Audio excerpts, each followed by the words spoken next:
Так, қалайсыңдар оқушылар? Сонымен бізде бүгін пирамида тақырыбына байланысты есептер шығаратын боламыз.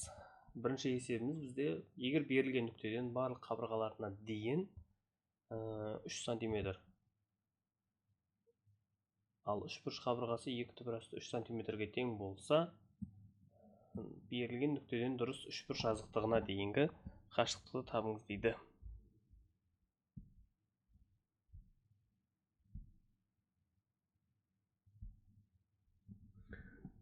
Так, бұл есепте бізде енді пирамиданың есебі, бірақ есептің несінде, шартында берілгенінде, мәтінде пирамида деген әріп не жоқ, жазу жоқ, пирамиданың П деген әріпте жоқ.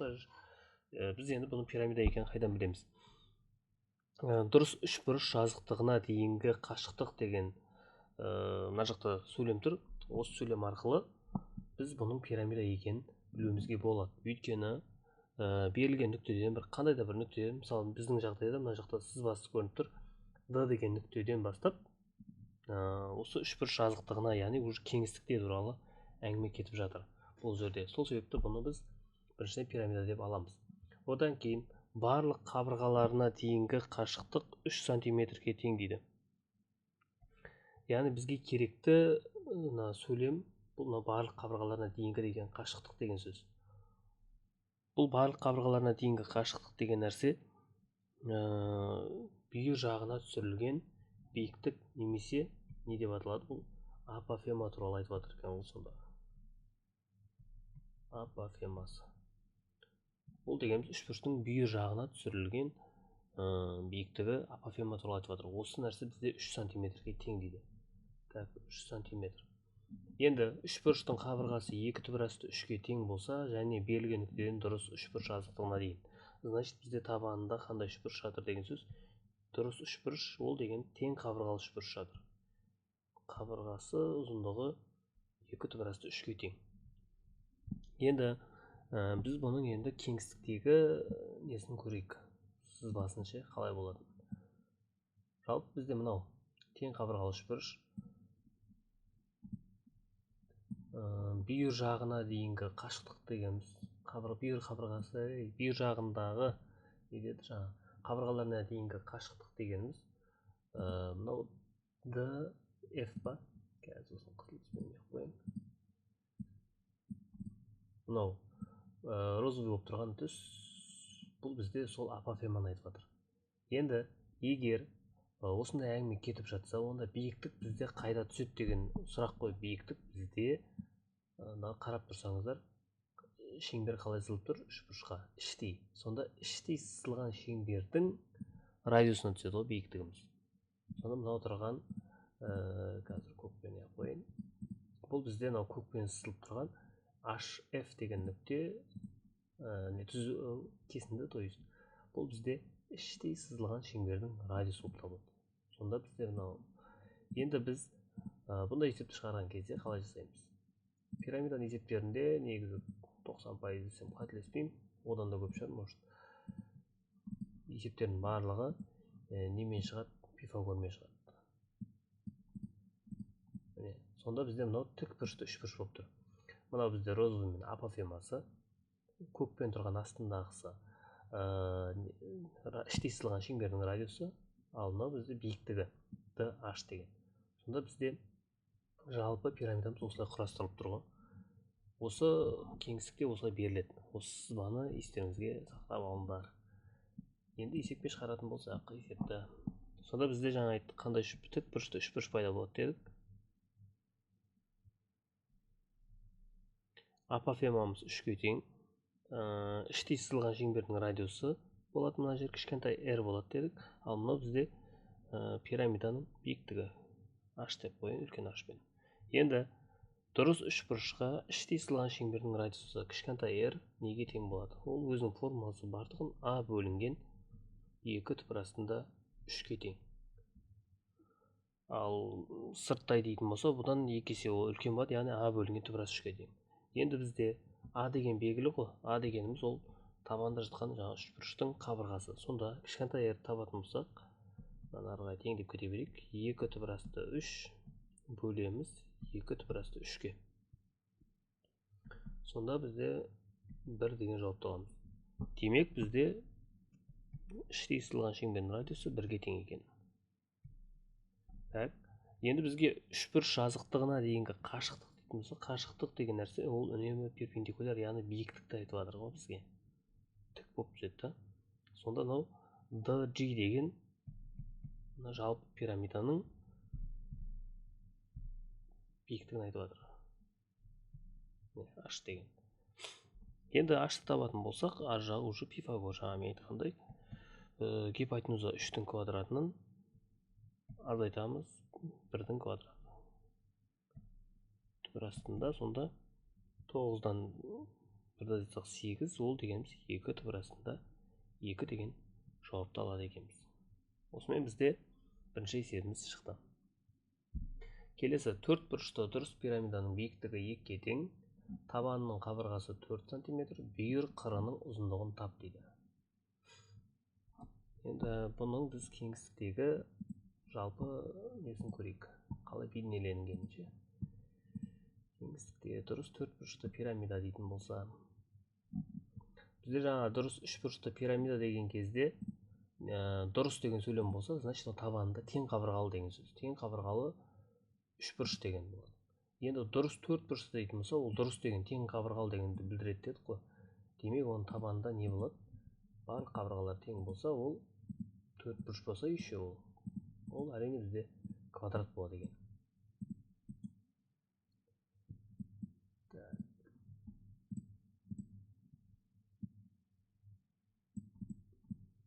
Енді бізде жалпы дұрыс 4 бұрышты пирамида дегеніміз осы. Табанында қарап жатсаңдар квадрат тұр.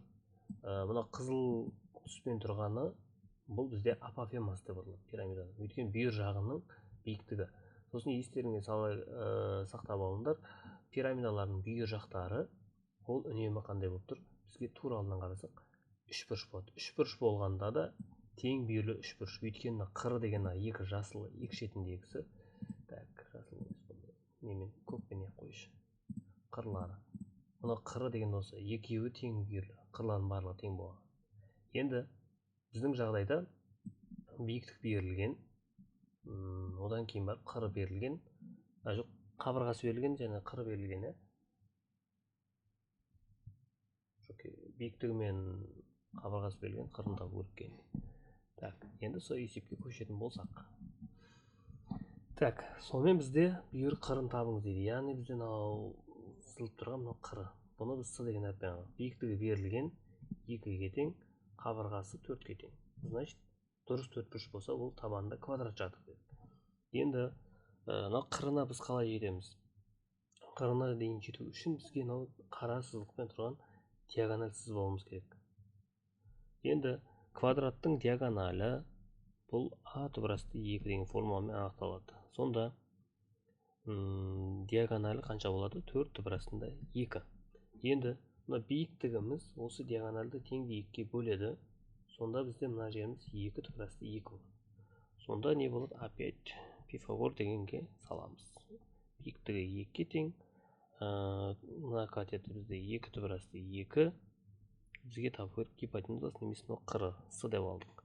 Сонда С-ны табатын болсақ, квадраттап қосамыз. 2-ның квадраты 4, қосамыз. 2 түбір асты 2-ның квадраты 8.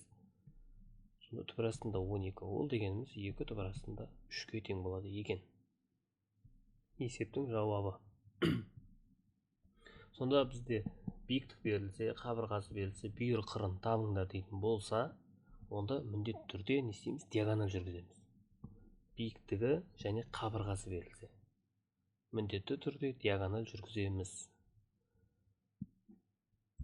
Келесі есеп. Дұрыс 4 бұрышты пирамиданың диагональдық қимасы ауданы табанымен тең шамалы дейді. Диагональдық қимасының ауданы табанымен тең шамалы деген сөз, екеуінің аудандары бірдей деген сөз. Енді дұрыс 4 бұрышты деген сөз, жаңа айттық, табанында квадрат жатыр, қабырғалар А-ға тең ғой. Табанының ауданы қандай болады сонда? Квадрат болғаннан кейін А квадрат болады. Енді диагональдық қимасы дегеніміз, біз жаңа жүргізген диагоналіміз осы арқылы пайда болған фигура ғой. Бізде бұл қима деген қақ ортасынан бөлген кезде бізде 3 бұрыш пайда болып тұр. В, Е, С деген. Сонда осы үшбұрыштың ауданы мен квадраттың ауданы тең дейді. Енді мына үшбұрышты мен сызып алсам, тура алдынан қараған көрінісі. Так, F, E төбесінде екен, E, S. Енді қырлардың барлығы тең ғой. Мынау бізде розовыймен тұрғандар, мынау жасылмен тұрғандар барлық қырлары болады. Осылар бірдей. Сонда бізде тең бүйірлі үшбұрыш шығып тұр. Енді бүйір қыры берілген, ол 5-ке тең дейді. Сонда тең бүйірлі үшбұрыштың бүйір қырлары 5-ке тең, бүйір жақтары, бүйір қабырғалары. Одан кейін табаны не болады бізде? Табаны бұл квадраттың диагоналі.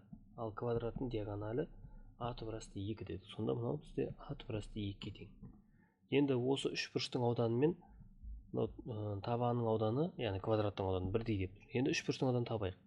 Үшбұрыштың ауданын табу үшін бізге биіктік түсіру керек болады.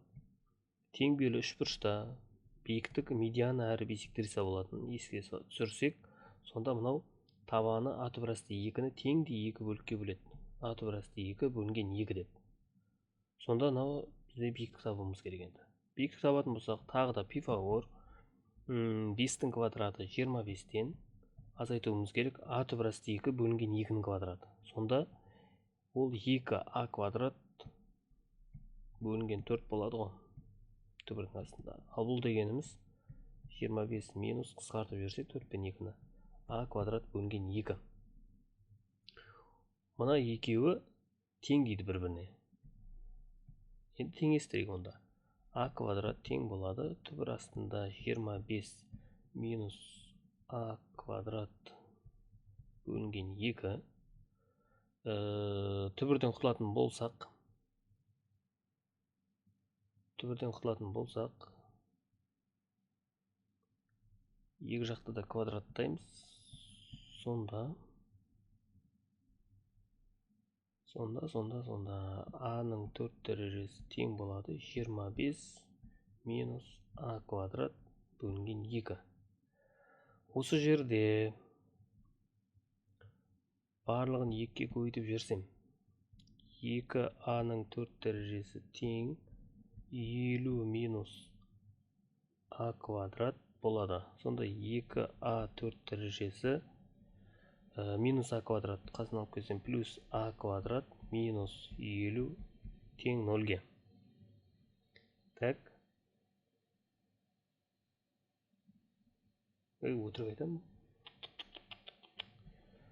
Өтірік айтамыз. Ауданы деп тұр, біз биіктігін теңестіріп жатырмыз. Кешірім сұраймын.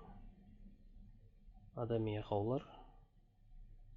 Бұл бізге тек биіктігін ғана тауып қойдық қой.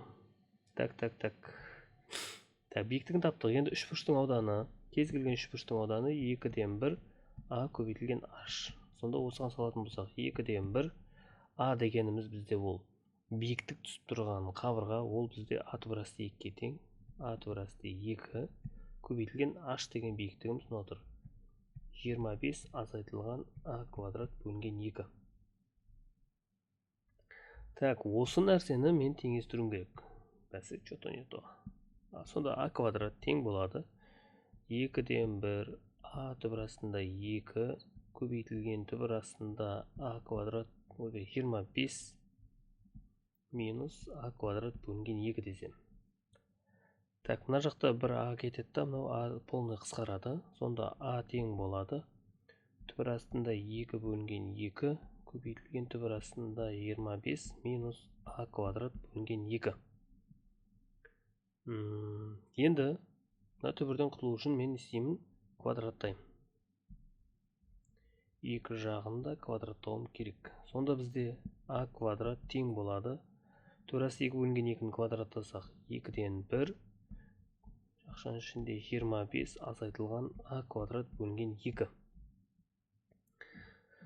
Так, 2-ні а квадратқа көбейтсек, сонда бізде 2а квадрат тең болады 25 азайтылған а квадрат бөлінген 2. Енді бір жағына қарай жинаймыз барлығын. Сонда 2а квадрат плюс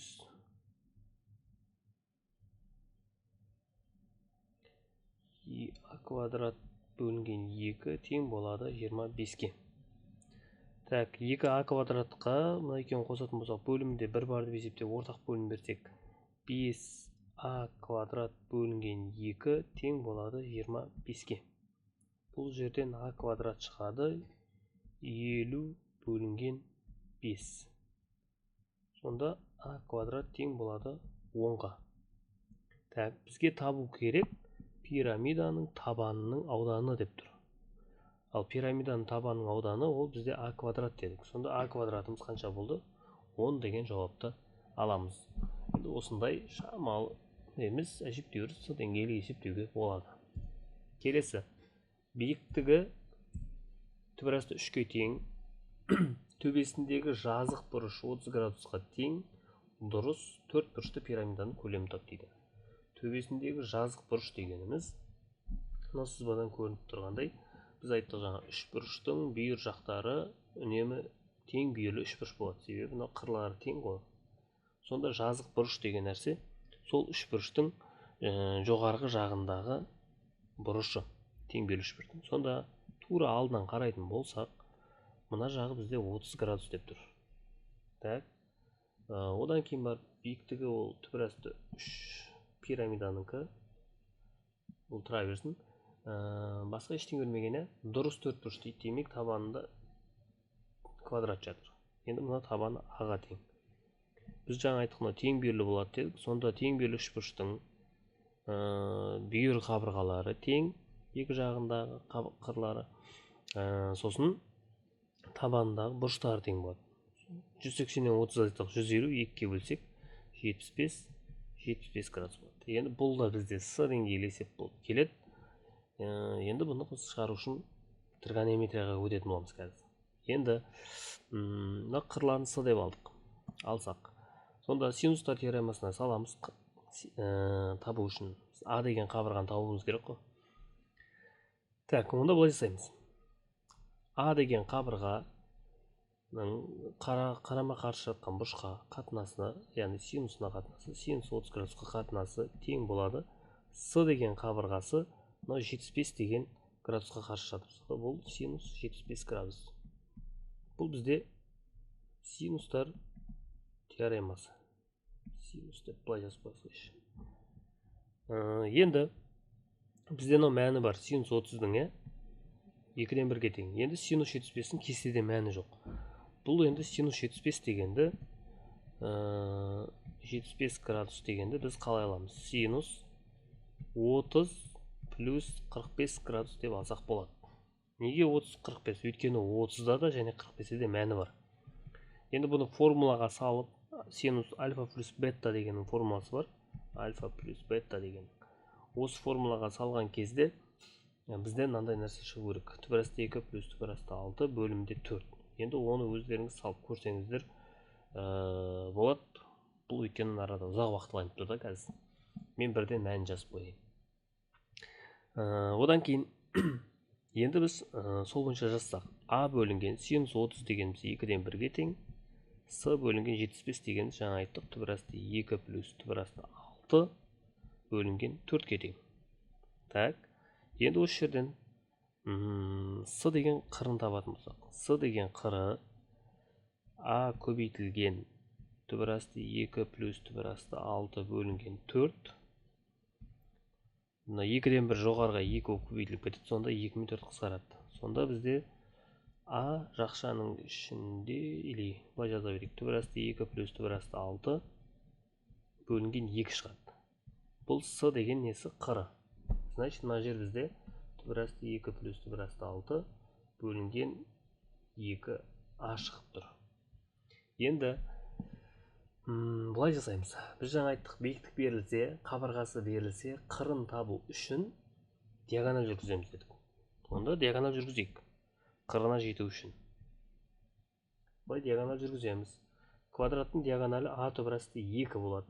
Енді бұл биіктік диагоналды 2-ге бөлгеннен кейін, сонда мына жақ а түбірасты 2 бөлінген 2, а түбірасты 2 бөлінген 2 деп 2 жаққа бөледі.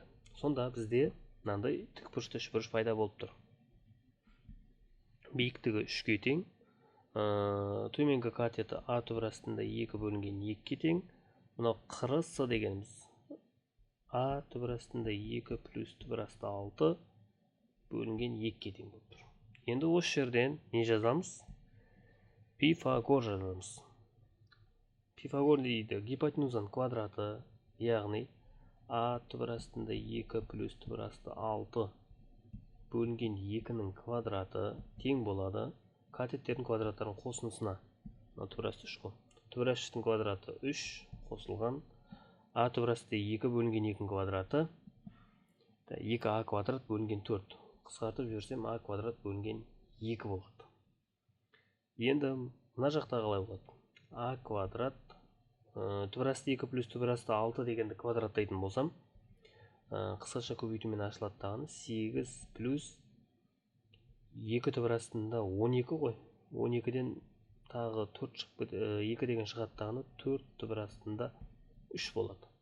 Бөлімінде 2-ның квадраты 4. Мына жақта ортақ бөлім беретін болса 2-ден береміз, астында 1 бар деп. Сонда 6 қосылған а квадрат бөлімінде 2. Енді қызық басталып жатыр. 2 мен 4 қысқартамыз 2-ге тең. Сонда а квадрат жақшаның ішінде 8 қосылған 4 түбір асты 3 тең болады. 2-ні 6-ға көбейтсек 12 плюс 2а квадрат.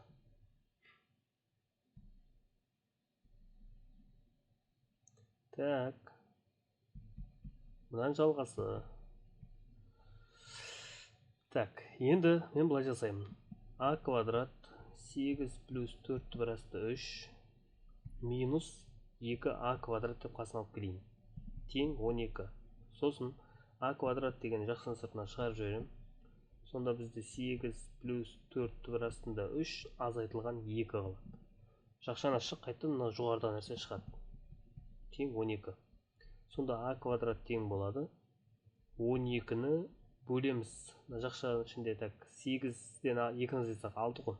Сонда 4 түбір астында 3 плюс 6-ға. Неге екеуін орнына ауыстырып жібердім? Себебі 4 түбір асты 3 деген ол 6-дан үлкен сан шығады. Өйткені квадраттайтын болсақ 4-тің квадраты 16, 3-ге көбейтсек 48 болады, 6-ның квадраты 36 болады. Енді осы жерде мен бірден иррационалдан құтыламын. Ол деген сөз түйіндесіне көбейту керек. Яғни 4 түбір асты 3 плюс 6 болып тұрса минус 6-ға 2 жағында көбейтеміз.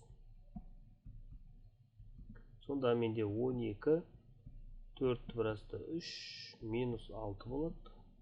Ал бөлімінде а плюс б, а минус б деген формула бойынша 48-ден 36-ны азайтып 12 болады. Сонда қысқарып кетеді.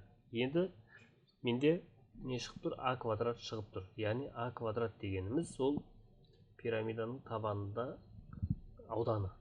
Табанның ауданы. Так, енді соңғы жауап жазатын неге келдік. В тең көлемі, пирамиданың көлемі 3-тен 1. S табан.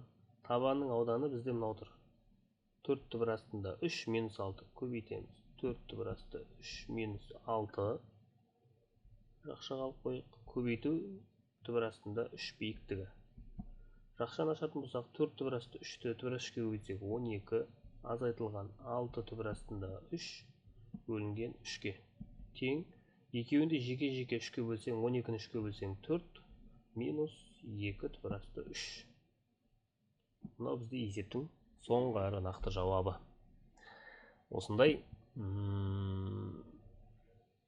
күрделі есеп болады екен. Келесі 5-ші есеп. Пирамиданың табаны тік төртбұрыш екен. Так. Оның қабырғалары 4 және 6. 6-ға тең, мына жақ бізде 4-ке тең. Тік төртбұрыш деп тұр. Әрбір бүйір қыры 7-ге тең. Значит, мына бүйір қыры 7-ге тең. Пирамиданың көлемін табыңыз дейді. Көлем табу үшін не істейміз? Табанның ауданына биіктігін көбейтеміз. Енді біз жаңа айттық, биіктік берілсе, қабырға берілсе, қырын табу үшін диагональ жүргіземіз дедік. Ал енді керісінше биіктік берілмеген қыры мен қабырғасы берілсе де дәл сол нәрсе. Диагональ жүргіземіз. Сонда диагональ дегеніміз мынау гипотенузасы ғой. 6-ның квадратына, так, диагональ табатын болсақ, 6-ның квадратына 4-тің квадратын қосамыз. 36-ға 16-ны қоссақ 52.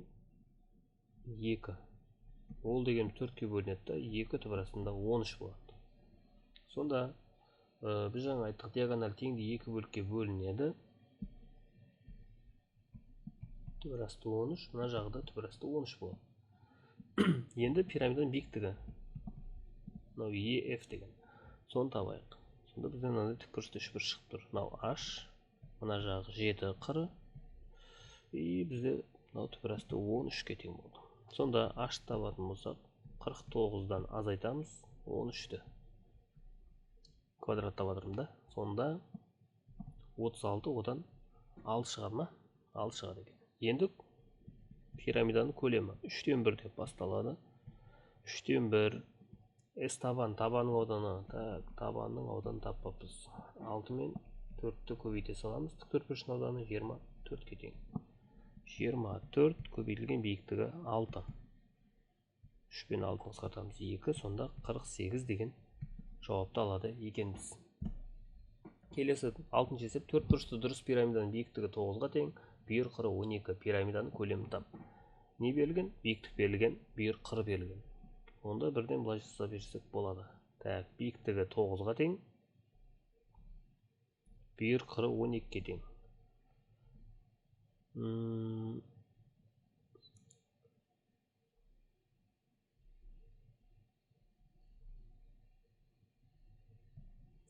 Мынау бізде астында тұрған нәрсе, бұл диагоналі ғой. Жаңа төртбұрыштың ше. Сонда мына жерде x деп алайық. X табатын болсақ, 12-ның квадраты 144-тен азайтамыз 81-ді.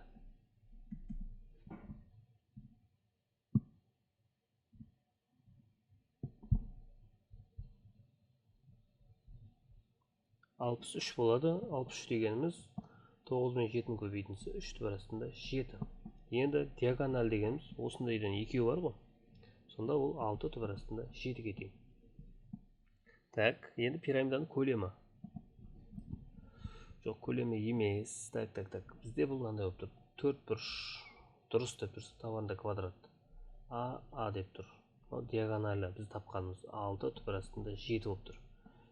Жаңа айттық, квадраттың диагоналі А түп арасында 2 деген формуламен анықталады дедік. Сонда Д-ның орнына 6 түп арасында 7 тең А түп арасында 2 дейміз. Осы жерден А деген табатын болсақ, 6 түп арасында 7-ні бөлеміз түп арасында 2-ге. Бұл бізде квадраттың несі? Қабырғасы. Енді көлем табу үшін табанның ауданы керек. Табанда квадрат жатқаннан кейін ол А квадратқа тең ғой. Значит, 6 түп арасында 7 бөлінген түп арасында 2-ні мен квадраттаймын. Сонда 36 көбейтілген 7 болады, бөлімінде 2. 2 қысқарады 18. 18-ді 7-ге көбейтіп жіберсек 126. Көлемі 3-тен 1. S табаны 126. Биіктігі 9. 9 бен 3 қысқарады 3-ке тең. 126-ны 3-ке көбейтемін. 378 болады екен. Келесі 7-ші есеп. Төртбұрышты дұрыс пирамиданың барлық қырлары дейді. Бүйір қырлары түп арасында 40-қа тең. Ал табанының қабырғалары 10, 10, 12 болатын тең белі үшбұрыш екен. Үшбұрышты пирамиданың биіктігін табыңыз.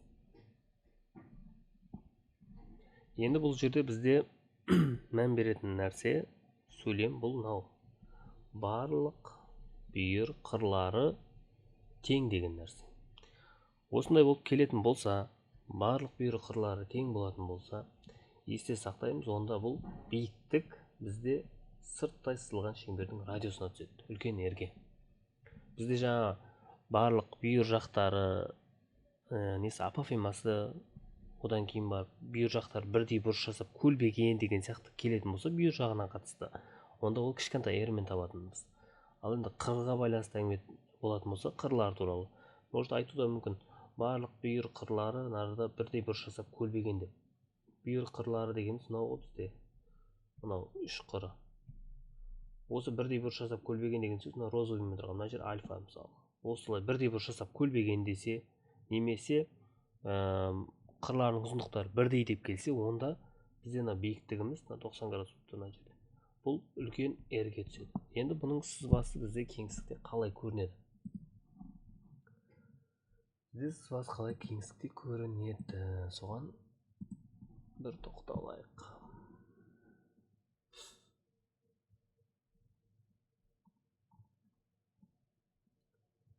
Так.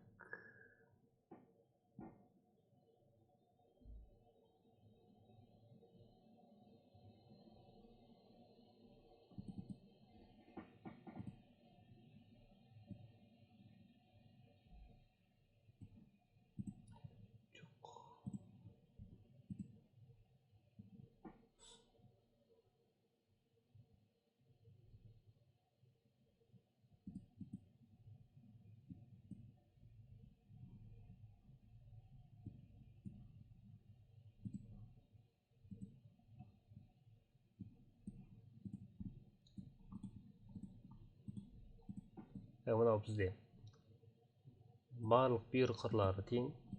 Бүйір қырларын жасыл түспен бояп қояйын. Қыры дегеніміз осы жерлер пирамиданың. Енді осылар бірдей дейіп келеді, немесе мына розовый бұрышпен көрсетіп тұрған жаңа айтып отырған бірдей бұрышпен табан жазықтығымен көлбеген деген сөйлем келетін болса, бұл жоғарыдан қарайтын болсақ, мына үш бұрышқа сырттай сызылған шеңбердің радиусына түседі биіктігі. Қарап тұрсыңдар, үш бұрыштың сыртында шеңбер тұр, қараменше. Сонда бізде получается мына жерде EA деген ол сырттай сызылған шеңбердің радиусы, DE деген биіктік. Биіктік сол сырттай сызылған шеңбердің радиусына түседі деген сөз. Осындай бір онша бір мән бере бермейтін көп оқушылар сөйлемдер келеді ішінде жасырын түрде. Соны мұқият қарауымыз керек. Енді бұл жерде де біз не сызып аламыз? Тікбұрышты үш бұрыш сызып аламыз. Так, барлық бүйір қырлары түбір астында 40. Мынау бізде астында төменде тұрған бұл үлкен R дедік. Ал мынау пирамиданың биіктігі дедік. H. Бізге осы пирамиданың биіктігін табу керек. Енді үлкен R қандай үш бұрыш? Бізге берілген тең бүйірлі үш бұрыш. Яғни кез келген үш бұрышқа сырттай сызылған шеңбердің радиусы бізде ABC бөлінген 4S деген формуламен анықталады. Ал егер іштей дейтін болса, онда айтасылады. S бөлінген P. Бұл жерде жарты периметр. Үш бұрыштың ауданын жарты периметрге бөлеміз. Бұл іштей сызылған болатын болса егер. Так. Енді ABC деген түсінікті, ол үш қабырғасы 10, 10, 12. Енді үш бұрыштың ауданын тауып алайық S-ті. Сонда бізде 10, 10, 12 деген үш бұрыш беріліп тұр, тең бүйірлі. Биіктік түсіретін болсақ, теңде 2-ге бөледі да 12-ні. 6, 6-дан болады. Сонда үш бұрыштың биіктігі кішкентай H-пен қойын. Ол нешеге тең болады? 8-ге тең болады. 6, 8, 10 деген Пифагор үштігі бар. Там Пифагормен шығарсаңыздар да осылай шығады негізі. Енді үш бұрыштың ауданы 2-ден 1 A көбейтілген H. Сонда 2-ден 1 A деген биіктік түсіп тұрған қабырға 12, H деген сол биіктіктің өзі 8. Сонда бізде 8-ден 2 қысқарады 4, 48. Үш бұрыштың ауданы 48 екен. Енді не істейміз? Орнына қойып шығарады екенбіз. Үлкен R тең болады ABC, яғни 10 көбейтілген 10 көбейту 12 бөлінген 4 көбейтілген 48. Осы жерде қысқартсақ та болады, немесе көбейтіп бірден бөле салсақ та болады. Кому как удобно ғой. Мен көбейтіп бөле салайын. Так, төбесінде 1200 шығады. Оны бөлеміз 48-ге. 25 бөлінген 4 болады екен ғой. Екен қысқартқанда 25 бөлінген 4. Бұл бізде сырттай сызылған шеңбердің радиусы. Енді оны біз мына кеп қойсақ. Енді пирамиданың өзінің биіктігін табамыз. Тоже Пифагор. Түбір асты 40-ті квадраттаймыз. 40 азайтамыз. 25-тің квадраты 625, 4-тің квадраты 16. Түбірдің астында. Сонда 16 төбеде бізде не шығады? Ортақ бөлім 40-ті көбейтеміз 16-ға. 640, 15 шығады екен. Азайтқан кезде. Сонда жауап бізде түбір асты 15 бөлінген 16-тан 4 шығады. Бұл бізде пирамиданың биіктігі. Келесі 8 төрт бұрышты дұрыс пирамиданың биіктігі 2-ке тең, табанның қабырғасы 4-ке тең, бүйір қырының ұзындығын тап. Не туралы әңгіме кетіп жатыр? Биіктік пен табанның қабырғасы. Значит, бізде мынандай нәрсе ғой. Так, мынау пирамида, табаны 4 бұрыш, биіктік түсіреміз, и мынау қыры түсіреміз. Так, биіктігі 2-ке тең, табанның қабырғасы 4 болса, бізге не керек дедік? Жаңа диагональ керек болады, қырын табу үшін.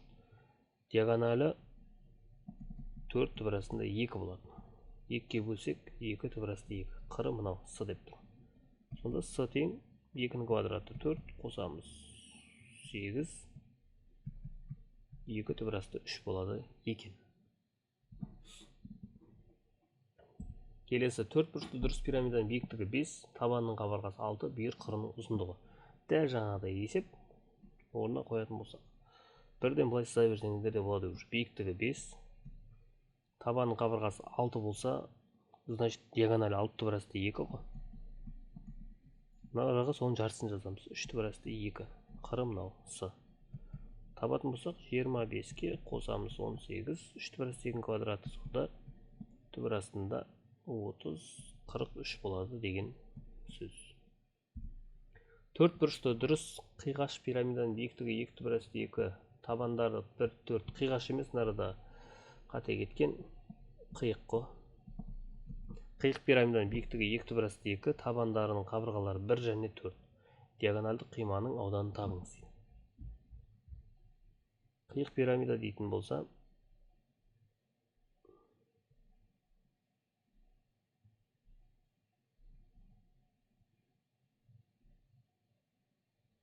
осындай ғой.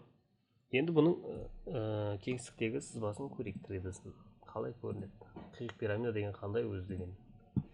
И ол диагоналды қима деген не ол деген? Сұраққа жауап іздейтін боламыз.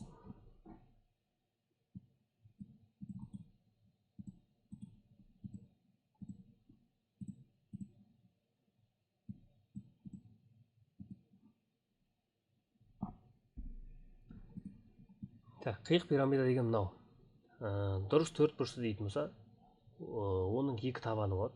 Астында үлкен табаны, и үстіне де кішкентай табаны. Осы екеуі де не болады? Квадрат болады деген сөз. Енді біз жаңа бізге несі берілген? Биіктігі берілген. Қандай еді? Сұрақ болып қалды ма? Так, биіктігі берілген, қабырғалары берілген, қиманың ауданы дейді. Енді биіктігі берілген, қабырғалары берілген, қиманың ауданы деген сөз. Қима деген диагоналды қимасы деп тұр. Тем более диагоналды қимасы деген сөз. Диагональ жүргіземіз астынан үстіңгі және астыңғы табанына. Сол кезде бізде мынандай бір фигура шығады. Ол фигураның аты не деп аталады? Міне тура алдынан қарасақ қандай фигура болып тұр? Трапеция болып тұр ғой сонда. Сонда естеріңе сақтаңдар. Қиық пирамиданың диагональді қимасы, яғни 4 бұрышты қиық пирамиданың, ол трапеция болады деген сөз. Жалпы сызбасы осылай көрінеді сендерге. Енді есепке оралсақ. Сонда бізге не керек екен? Диагональді қима үшін, трапеция алу үшін бізге диагональ керек екен. Так, жоғарғы табаны 1 деп аламыз, кішкентай болғандықтан төменгісі 4. Значит, біз диагональ жүргіземіз. Диагональді қима деп аты айтып тұр өзі. Сонда бізде осындай бір қызыл трапеция пайда болды. Тура алдынан қараған кезде мынандай болады. Енді диагональді біз табуды білдік, жаңа. Квадраттың диагоналі d тең a түбірасында 2 мен анықталады дедік. Сонда 1 болатын болса, ол 1 түбірасында 2 болады. Так, табан, төменгі табан 4 болса, ол 4 түбірасында 2 болады. Биіктігі осының ішінде жүргізеді. Биіктігі 2 түбірасында 2. Кейбір оқушылар мысалы биіктігі деп былайын алып қоюы мүмкін. Ол бізде биіктік болмайды. Ол бізде биіктік болмайды. Биіктік үнемі тура тігінен былай өлшенеді. Ал бұл бізде ненің биіктігі болады? Бұл бүйір жағының биіктігі, значит бұл бізде апофемасы болады ғой. L деп алайық. Апофемасы. Енді бізге диагональдық қиманың ауданы деген сөз. Планиметрияға топайда қаламыз. Трапецияның ауданын сұрап тұр ғой. Трапецияның ауданы екі табанын қосып екіге бөлеміз и соған биіктігін көбейтеміз. Сонда орнына қоятын болсақ, екі табаны 1 түбір асты 2 плюс 4 түбір астында 2 бөлеміз 2-ге көбейтеміз, биіктігі беріп қойған 2 түбір асты 2-ні. Сонда 2 мен 2 қысқарады тағыны, мына жақтан 5 түбір асты 2 көбейтілген түбір астында 2. Сонда жауабы 10 болады екен. Келесі. Көлемі 4, табанның қабырғасы 2, 4 бұрышты дұрыс пирамиданың бүйір қырының ұзындығын тап дейді. 4 бұрышты дұрыс дейтін болса, табанында квадрат жатыр. Көлемі 4-ке тең. 4 тең, көлем формуласы бізде 3-тен 1, S табан, яғни табанның қабырғасы 2 болып тұрса, ол квадрат болса, 2-нің квадраты 4 көбейтілген h биіктік. Осы жерден 4 мен 4-ті қысқартып берсем, 1 тең болады 3-тен 1 көбейтілген h тең болады 3-ке. Значит, біз не тауып алдық? Пирамиданың биіктігін тауып алдық. Сонда пирамиданың биіктігі бар, қабырғасы бар, бүйір қырын табу үшін ол бастапқы шығарып жатқан есептерге ораламыз қайтадан. Ондай нәрсе сызып аламыз дедік. Биіктігі 3, қабырғасы 2 болатын болса, бізге диагональ керек болады. Мынау қыры ғой өткен пирамиданың. Диагоналі 2 түбір астында 2, оны 2-ге бөліп жібереміз деді. Мынау түбір асты 2 болады. Сонда с дегеніміз квадраттап қоссақ, 3-тің квадраты 9-ға 2-ні қосамыз. Түбір астында 11 деген жауапты алады екенбіз. Табандардың ауданы 16 және 4. Биіктігі 3 сантиметрге тең пирамиданың көлемін табыңыз. Табандарының ауданы дейтін болса, значит, 2 табан туралы әңгіме кетіп отыр. 2 табан бізде қайықта болады, ол қиық пирамидада болады. Сонда қиық пирамиданың көлемі 3-тен 1 көбейтілген h көбейтілген S1 қосылған S2 плюс түбір астында S1 көбейтілген S2. Сонда мына есеп формуланы білесің ба деген есеп болып тұр ғой. V тең 3-тен 1 көбейтілген биіктігі беріп қойған 3-ке тең. Аудандары 16 қосылған 4 плюс 16 көбейтілген 4. Сонда 3 пен 3 қысқарады тағаны 16-ға 4 20 болады. Мына жақта 64, одан бізде 8 шығады. Сонда жауап 28 бола салады екен. 13. Бүйір қыры 3-ке тең, табанның қабырғасы 4-ке тең, 4 бұрышты дұрыс пирамиданың көлемін тап дейді. Бүйір қыры мен қабырғасы туралы әңгіме кетіп отыр. Енді пирамиданың көлемін табу үшін бізге биіктік керек. Онда жаңағыдай сызамыз. Бүйір қыры 3-ке тең, табанның қабырғасы 4 болса, диагоналі 4 түбір асты 2, сонда мынау 2 түбір асты 2 болады. И мынау бізде пирамиданың биіктігі. Сонда h тең болады 9-дан азайтамыз 8-ді 1-ге екен. Көлемі 3-тен 1 S табан. Табанның қабырғасы 4 қой. Дұрыс деп тұрса, значит, квадраттың ауданы бізде 16, биіктігі 1. Сонда 16 бөлінген 3 деген жауапты аламыз. Тетраэдрдің көлемі берілген, оның қабырғасын табу. Енді тетраэдрдің көлемі формуласы бар өзі. А куб түбір астында 2 бөлінген 12 деген. Осыған мынау 2 түбір астында 2 бөлінген 3-ті теңестіре саламыз. Сонда түбір асты 2 мен түбір асты 2 қысқарады. 3 пен 12 қысқарады, нараға 4-тен. Сонда а куб тең болады. 4 пен 2-ні көбейтсек 8. А дегеніміз сонда 2-ге тең. Тетраэдрдің қабырғасы сонда 2-ге тең болады екен. Келесі 3 бұрышты пирамиданың бүйір қырлары өзара перпендикуляр 4, 5, 6. Пирамиданың көлемін тапты.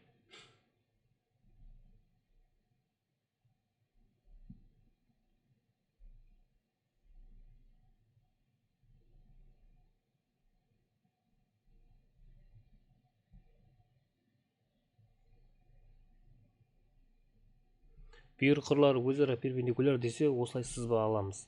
Енді бізге несін сұрап жатыр? Көлемін сұрап жатыр. Көлем сұрап жатса, онда кез келген санды қоя салайық. Мысалы, бүйір қырлары деп тұр ғой, айтпақшы. Бүйір қырлары өзара перпендикуляр. Бұл бізде бүйір қыр болмайды ғой. Негізі сызба былай болу керек.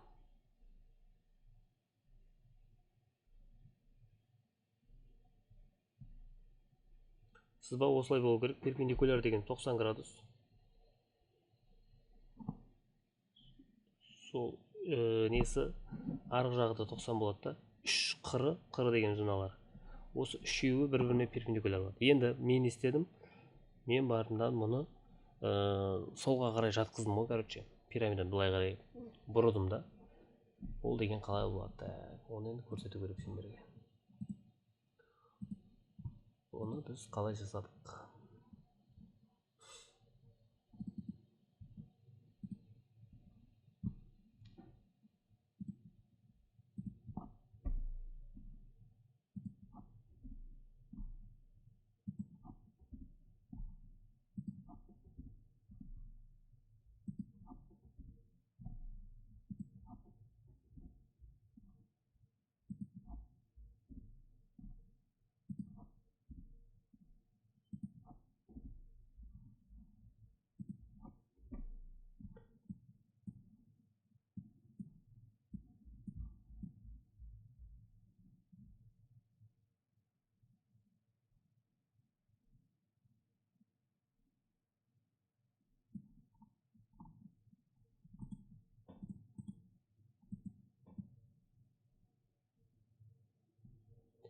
Негізі осылай тұрған бізде. Негізі бізде былайынан тұрған пирамидамыз ше.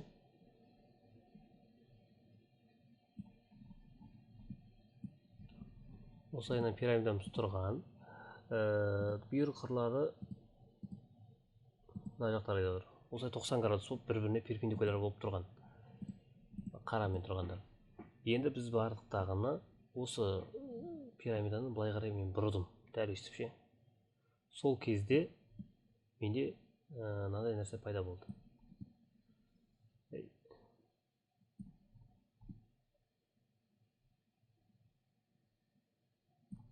Былай қарай бұрылмайды екен ғой.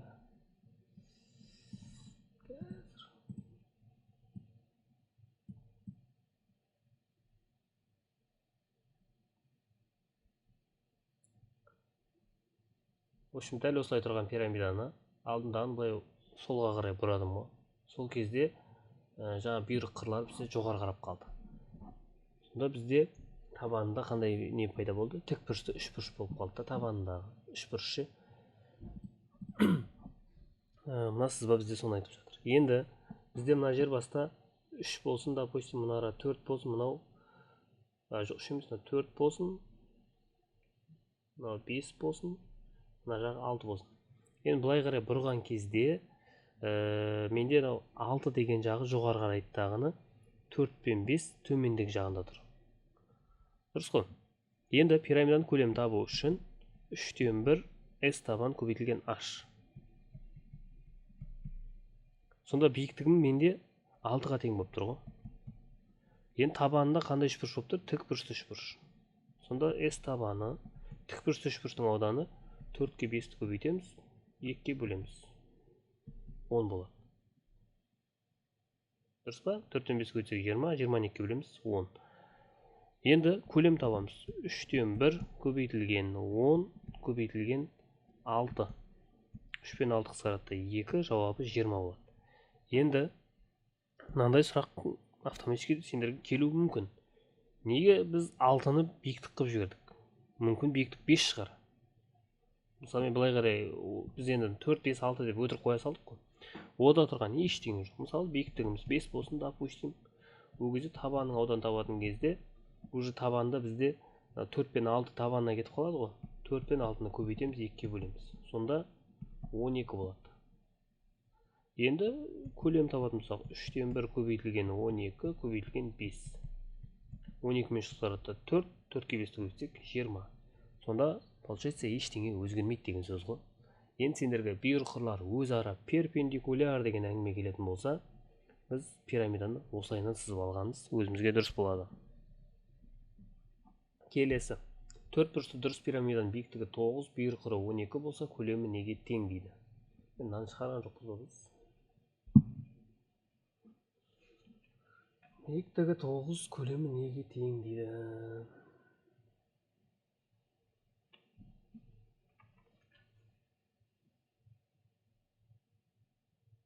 Бәсе шығарған екенбіз. 6-шы есеп. Ескертіп қоя салайын. Бізде 58 шақты есеп бар, бірақ соның ішінде қайталанатындар бар. Қайталанатын есептерін істейміз, тастап кете береміз. Так, 4 бұрышты дұрыс пирамиданың, яғни квадраткен табанында бүйір құры 5, биіктігі 4. Пирамиданың көлемі неге тең дейді. Бүйір құры 5, биіктігі 4. Так, қыры бар, биіктігі бар, бізге несі керек? Қабырғасы керек осында. Дәл жаңағыдай 3 бұрыш сызып аламыз. Биіктігі 4, бүйір құры 5. Сонда мына жақ бізде 3-ке тең болады. 3, 4, 5 Пифагор үштігі. Енді бұл 3 дегеніміз диагональдің жартысы ғой. Мынаны былай созатын болсақ, диагональдің жартысы.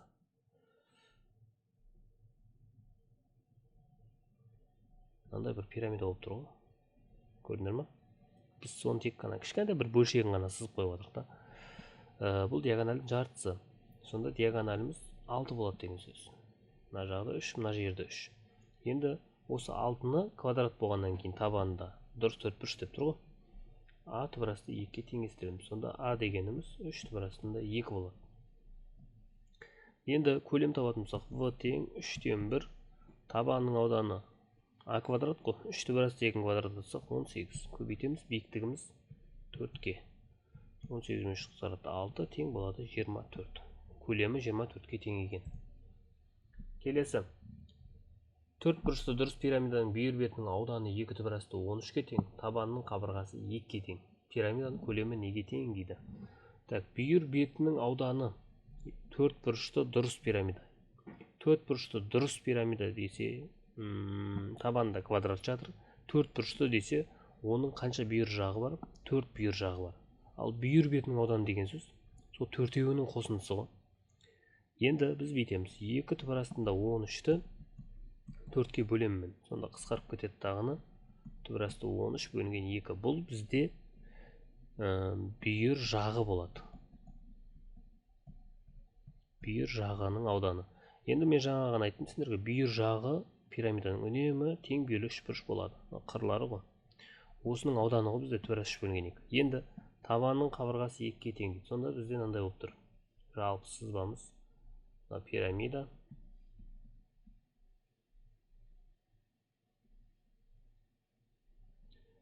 Так, мына жер 2-ке тең. Бүйір жағы деген сөз.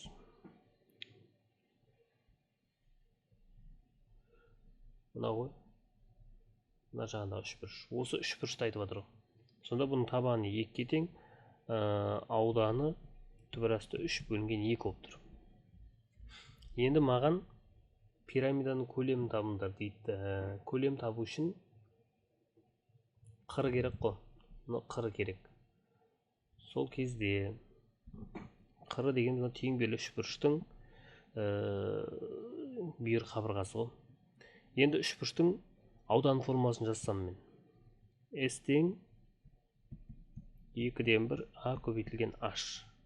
Орнына қоятын болсам, S-тің орнында түбірастында 13 бөлінген 2 тең болады. 2-ден 1 А деген табаны 2-ке тең, биіктігі H. H деген белгісіз бізде. Сонда 2 мен 2 қысқарады тағыны, биіктігі түбірастында 13 бөлінген 2 болып тұр. Так, ол биіктік бізде былай түсіп тұрған биіктік. Сонда бізде мынандай болып тұр. Мынау түбірастында 13 бөлінген 2, қыры белгісіз, бірақ мына катеті 1-ге тең болады. Теңді 2 бөлікке бөліп тұр. Енді С деген қырын табатын болсақ, квадраттап қоссақ 13 бөлінген 4 плюс 1. Сонда 17 бөлінген 4 түбірастында. Бұдан бізде түбірасты 17 бөлінген 2 шығады. Бұл қыры. Енді қыры бар, қабырғасы бар пирамиданың биіктігін таба аламыз. Дәл жаңағыдай сызамыз. Үшбұрыш қыры түбір астында 17 бөлінген 2. Қабырғасы 2 болса бізге диагоналі керек. Диагоналі 2 түбір астында 2. 2-ге бөлінсе түбір асты 2. Сонда мына пирамиданың биіктігі. Мына жерге тауып алдық. Бізге диагональ былай жүргізгеннің есебінде. Сонда h тең болады пирамиданың биіктігі. Үлкен h түбір асты 17 бөлінген 2-нің квадраты. 17 бөлінген 4-тен азайтамыз 2-ні. Сонда 8, 17-тен 8 азайтсақ 9 ба? 9 деген. 9 бөлінген 4. Ол дегеніміз 3 бөлінген 2. Сонда пирамиданың биіктігі 3 бөлінген 2-ге тең екен, яғни 1,5-ға. Енді көлем табамыз. В тең 3-тен 1. S табан. Табанында 4 бұрыш квадрат жатыр. Қабырғасы 2 болса, ауданы 4. Биіктігі 3 бөлінген 2. Сонда бізде жауап 2 болады екен. 4 бұрышты дұрыс пирамиданың көлемі 3-ге тең, биіктігі 1-ге тең, пирамиданың бүйір бетінің ауданын табыңыз дейді. Так, бүйір бетінің ауданы 2 көбейтілген А көбейтілген L болып тұр. Бұл бізде L деген апофемасы.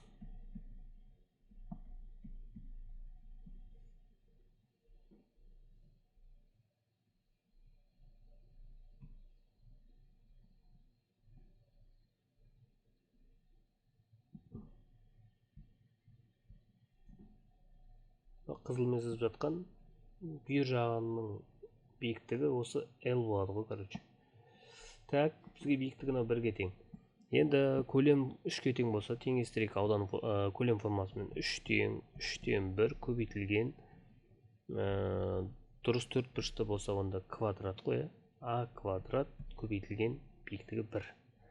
Осы жерден А квадрат деген бізде нешеге тең болады? 9-ға тең болады. А тең болады 3-ге. Так, мына жағы 3-ге тең, 3-ге тең. Енді бізге апофемасын табу үшін не істейміз? Апофеманы қызылмен тұр. Значит, бізде биіктігі бар, мынандай 3 бұрыш пайда болып тұр.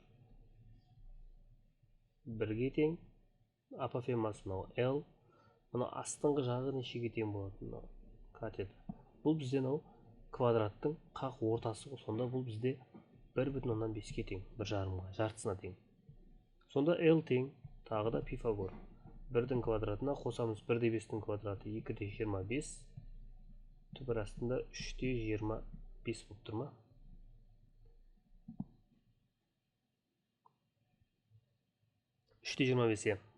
Енді бүйір бетін аудан табайық. S бүйір беті 2 көбейтілген А дегеніміз қабырғасы 3-ге тең, көбейтеміз, түбір астында 3,25. Сонда 6 көбейтілген түбір астында 3,25 болып тұр ма? Что-то странно.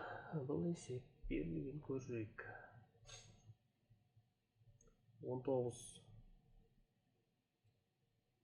Жауабы 3 түбір астында 13 дейді. Сондай бола ма? Так, 3,25 деген апофемасын тапқан тұрсақ, не алайшы мен? 1 қосылған 1,5 деген 3 бөлінген 2 ғой. 9 бөлінген 4 деп алсам, бәрі сол нәрсе шығады сияқты ғой. 4-тен 13. Сонда бұлай жарсақ болады. Түбір астында 13 бөлінген 2. Сонда қысқарып кетіп дұрыс екен ғой. 3 түбір астында 13 шыға салады екен. Жауабында просто осылай тұр да. Келесі. 3 бұрышты дұрыс пирамиданың биіктігі 2 түбір астында 3, бүйір жағы табан жазықтығымен 60 градус бұрыш жасайды. Пирамиданың көлемін табыңыз.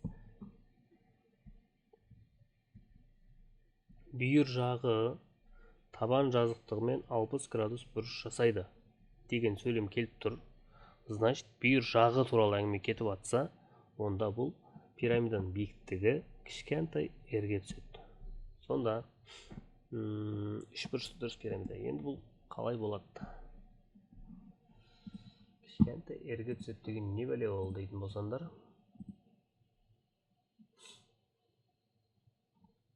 Так, пирамида, треугольник правильный. Так.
Так, мынау бізде тең қабырғалы үшбұрыш табанында и пирамидамыз.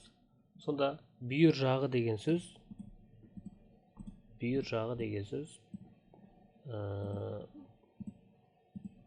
жасыл болып тұрған жерді айтып жатыр ғой. Сонда бізде мынау бүйір жағы 60 градус бұрыш жасайды деген сөз, ол апофемасы табанымен 60 градус бұрыш жасайды деген сөз. Мына жер, так, бізде бұның бұрышын көрсетіп қойсам көріне ме екен? Көрінеді екен.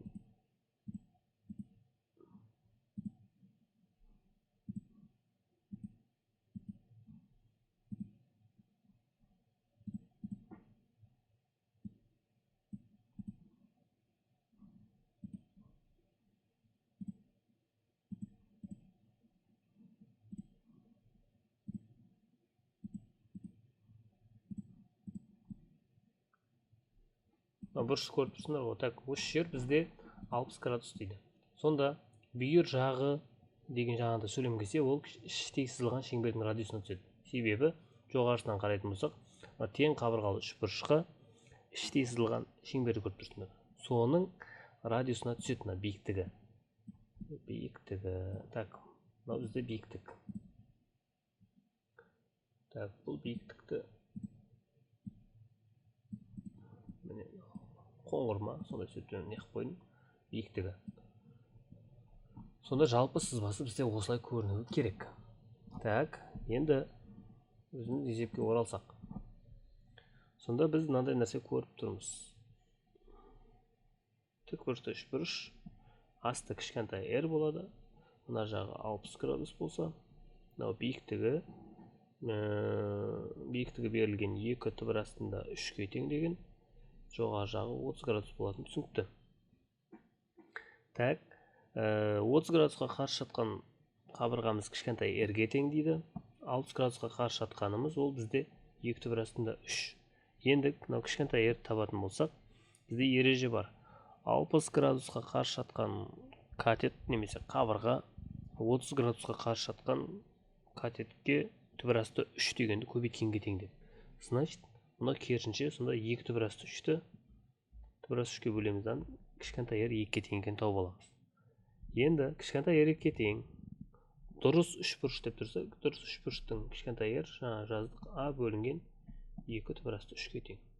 Сонда осыны теңестіреміз ғой 2-мен. Осы жерден a дегеніміз 4 түбір асты 3 болады. Енді пирамиданың көлемін табу үшін табанның ауданы керек. Табанында тең қабырғалы үшбұрыш қой, дұрыс үшбұрыш. Соның ауданы a квадрат түбір астында 3 бөлінген 4. Сонда 4 түбір асты 3 квадраттасақ 48 түбір астында 3 бөлінген 4. Сонда 12 түбір асты 3 болады. Көлемі 3-тен 1 s табан, яғни 12 түбір астында 3, биіктігі 2 түбір асты 3. 12 мен 3 қысарытта 4, 8, 24 болса деген, мына екеуі көбейтіліп 3-те береді. Осымен бұл есептің шаруасы сөйтіп шайқалады екен. Егер үшбұрышты дұрыс пирамиданың табанының қабырғасы 9, 1 қыры 11 болса, пирамиданың биіктігін табыңдар. жаңағыдай дп есеп болып тұр, бұл да бізде ше. Так, бүйір құры 11-ге тең, табан қабырғасы 9 болса, мына жер бізде диагоналіміз 9 түбір астында 2-ге тең. Сонда бұл 9 түбір асты 2 бөлінген 2 деп аламыз. Мынау биіктігі. Ашты табатын болсақ, 11-дің өтірік айтамын. Бұл бізде не екен ғой? Дұрыс, 3 бұрыш екен ғой. Так, табанның қабырғасы 9, бүйір құры 11, пирамиданың биіктігін тап дейді.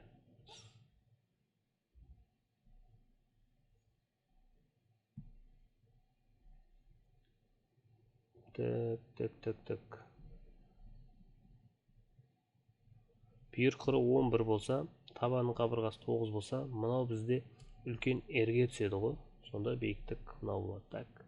Енді үлкен R дегеніміз ол A бөлінген түбір асты 3-ге тең. Осыны 9-ға теңестірсек, A дегеніміз 9 түбір астында 3.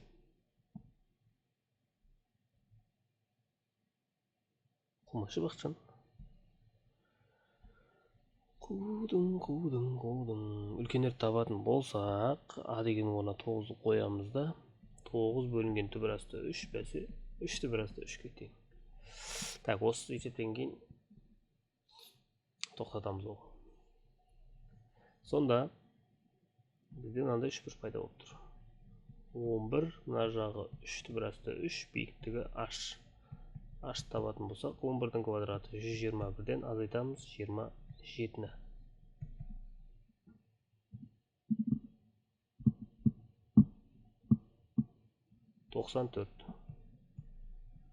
Сонымен есеп бізде жауабы түбір астында 94. Сөйтіп біз бүгін 21-ші есепке келдік. Бұл бізде бірінші бөлімді осымен тоқтатсақ деп отырмын. Аржағында бізде қанша есеп бар? Общий 58 есеп дегенбіз. Тағы да қоса береміз ба деп тұрамыз. Көреміз енді. 50 шақты есеп қосында. Енді екінші бөлімде қалған енді 30-ын шығаратын боламыз. Так, жақсылап түсінуге тырысыңдар. Есепті бас жағын енді көріп алсақ, қалған есептерді паузаға қойып, өздерің шығаруға тырысыңдар. Сосын барып тексеріп көресіңдер ғой. Ал жақсы, кездескенше.